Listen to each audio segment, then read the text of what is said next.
Halo, saya Paulus Madar, mahasiswa Ilmu Magister Komunikasi Politik di Universitas Paramadina semester 1. Tujuan dari saya membuat video ini adalah untuk memenuhi ujian tengah semester 1 saya atau UTS dari mata kuliah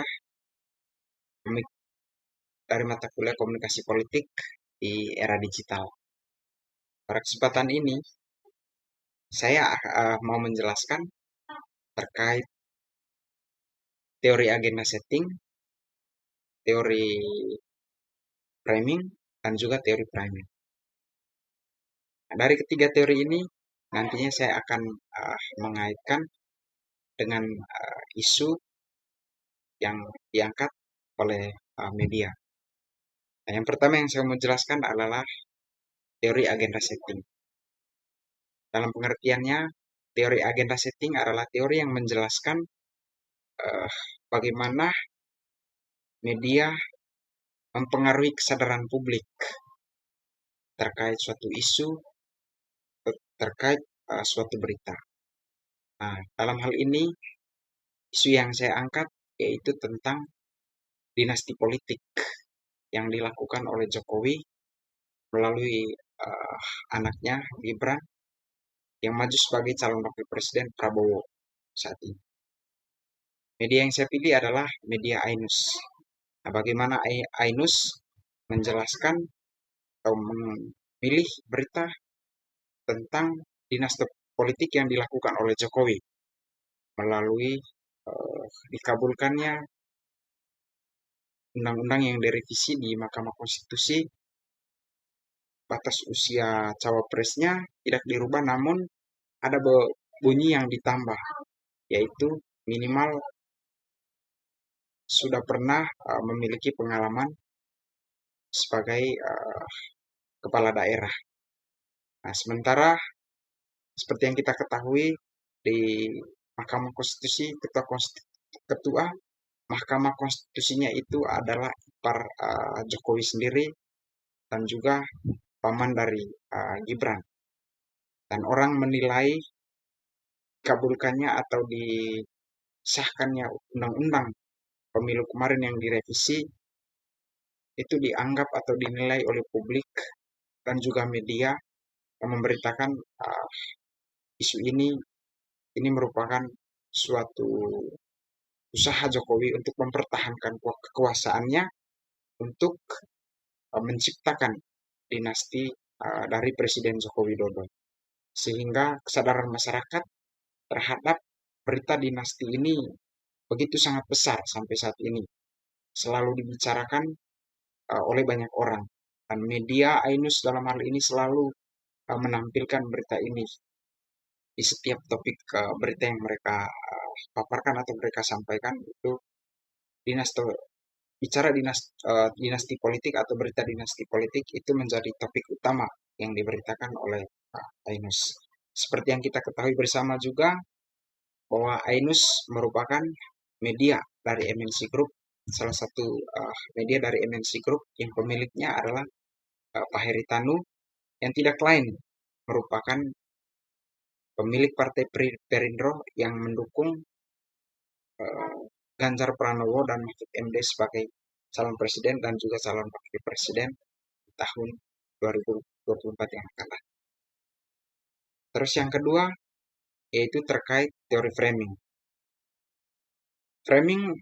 Teori framing adalah teori yang menjelaskan bagaimana media memilih suatu topik atau memilih berita atau isu yang dianggapnya penting untuk diberitakan atau untuk dikasih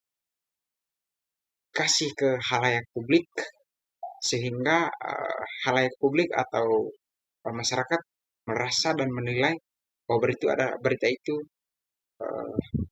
sangat penting. Dan teori framing juga menjelaskan bagaimana berita atau isu yang ditampilkan oleh suatu media dengan memasukkan beberapa unsur-unsur di dalam berita tersebut. Nah, dalam hal ini yang saya angkat adalah framing dari Ainus dari MNC Group yang dimana pemiliknya juga mendukung Ganjar Pranowo sebagai presiden, sebagai calon presiden di tahun 2024, mengemas berita tentang Ganjar Pranowo sebagai calon presiden di 2024 yang akan datang. Media Ainus ini menjelaskan atau menampilkan sosok Ganjar, baik itu Ganjar sebagai seorang yang religius, terus Ganjar sebagai orang atau calon presiden yang memiliki pengalaman begitu banyak di bidang pemerintahan dan juga di bidang legislatif.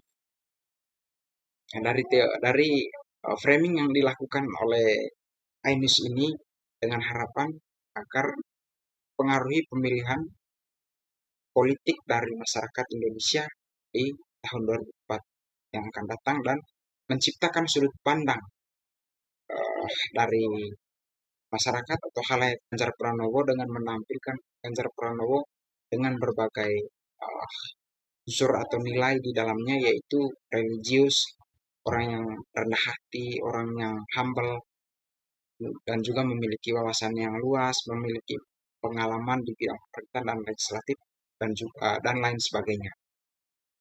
Nah, terus yang ketiga adalah teori priming. Teori priming adalah teori yang menjelaskan bagaimana media mengemas suatu berita yang dianggapnya penting atau isu dan diberitakannya secara berulang-ulang sehingga menciptakan pandangan atau sudut pandang yang baru terhadap isu atau terhadap topik atau terhadap berita yang terhadap topik yang ditampilkan atau berita yang ditampilkan oleh media terhadap halayak publik. Nah, dalam hal ini lagi-lagi adalah Ganjar Pranowo. Karena menurut saya teori framing dan teori priming ini adalah memiliki kaitan erat. Dan teori framing itu adalah menurut saya itu lebih luas daripada teori framing. Sementara teori framing itu lebih spesifik. Nah, dalam hal ini jika saya kaitkan dengan Ganjar Pranowo yang ditampilkan oleh Ainus yang merupakan media MNC Group untuk Ganjar Pranowo sebagai calon presiden 2024, mana di sana Ainus selalu memberitakan secara berulang-ulang tentang pencalonan presiden Ganjar Pranowo.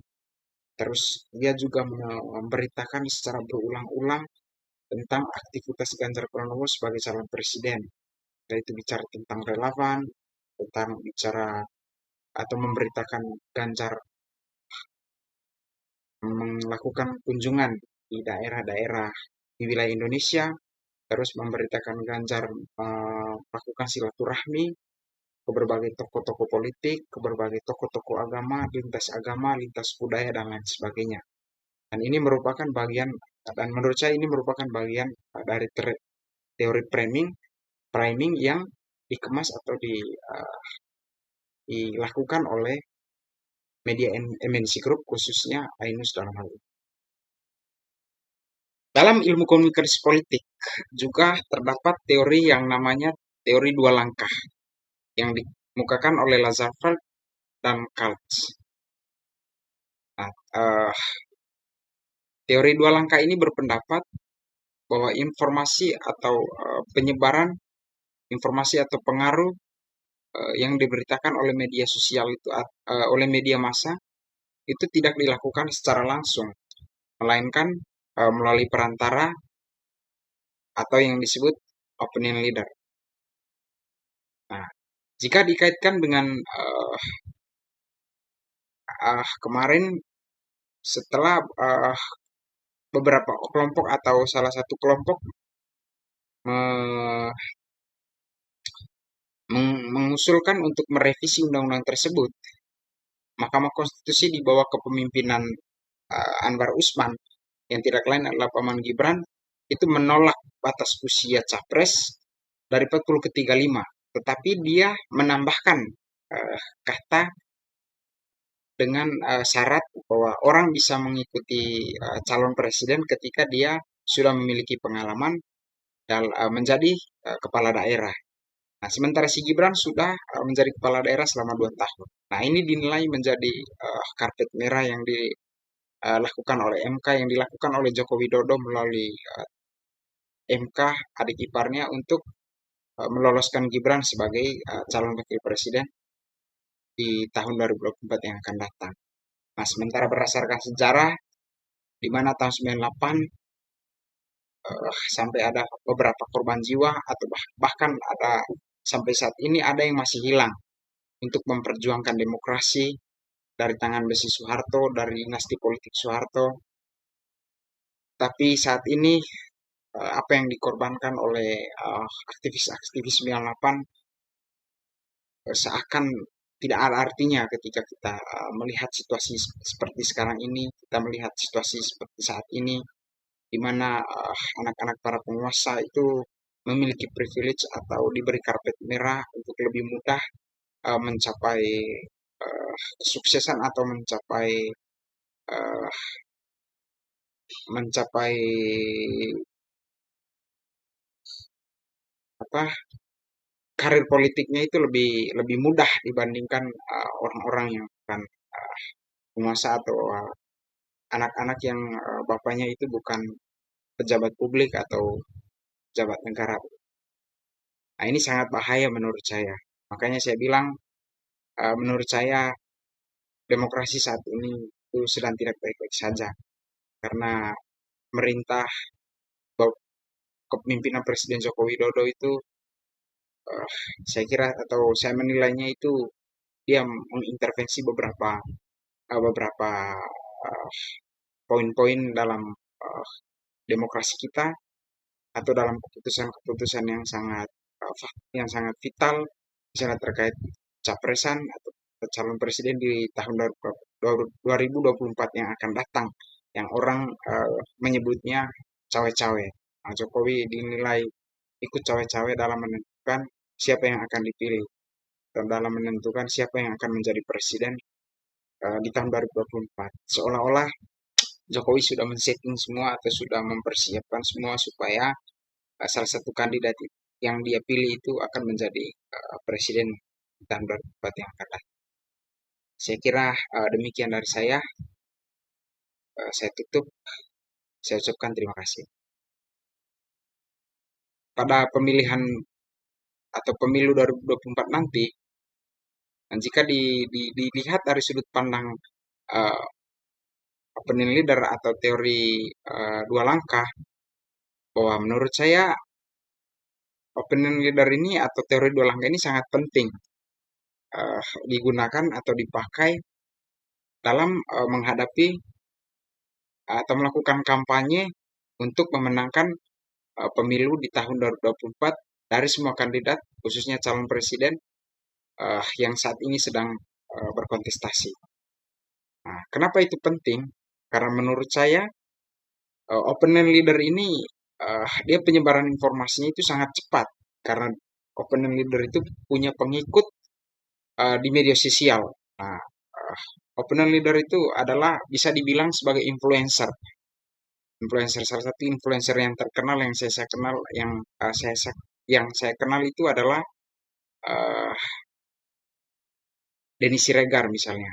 Dia memiliki banyak pengikut. Dia juga memiliki channel YouTube Cokro TV dan juga TV 2045. Nah, dari sana dia mengemas berita dari media massa dan dia membuat dengan sudut pandang yang baru, terus mengemas dengan lebih menarik supaya orang mau menonton dan supaya orang mau mendengarkan dan memperhatikan apa yang dia sampaikan. Nah, dari pemikiran atau gagasan yang dibuat berdasarkan berita dari media massa, maka pengikutnya atau subscribernya itu dipengaruhi cara pandangnya melalui gagasan atau pikiran atau sudut pandang yang dia sampaikan melalui channel YouTube-nya, baik itu Denny Siregar ataupun influencer-influencer yang lain. Nah, terus untuk poin yang ketiga itu terkait bagaimana perkembangan demokrasi saat ini. Nah, menurut saya perkembangan demokrasi Indonesia saat ini itu sedikit mengalami keguncangan dan bisa dibilang agak sedikit mengalami kemunduran. Kenapa saya bilang mundur? Karena saat ini sedang gencar atau sedang ramainya bicara dinasti politik. Nah, dinasti politik ini terjadi ketika anak Jokowi, anak Presiden Joko Widodo, Gibran Rakabuming itu ikut dalam kontestasi Pilpres 2024 sebagai calon wakil presiden dari Prabowo Subianto. Nah, ikutnya Gibran ini eh, sebenarnya tidak tidak eh, tidak tidak lolos dengan cara yang legal, tetapi dengan cara ilegal. Kenapa saya bilang ilegal? Karena ada beberapa kelompok yang mau merevisi atau mencoba untuk merubah undang-undang pemilu, khususnya batas usia yang ikut dalam kontestasi Pilpres, yaitu Capres maupun Cawapres, dari umur 40 ke 35 tahun.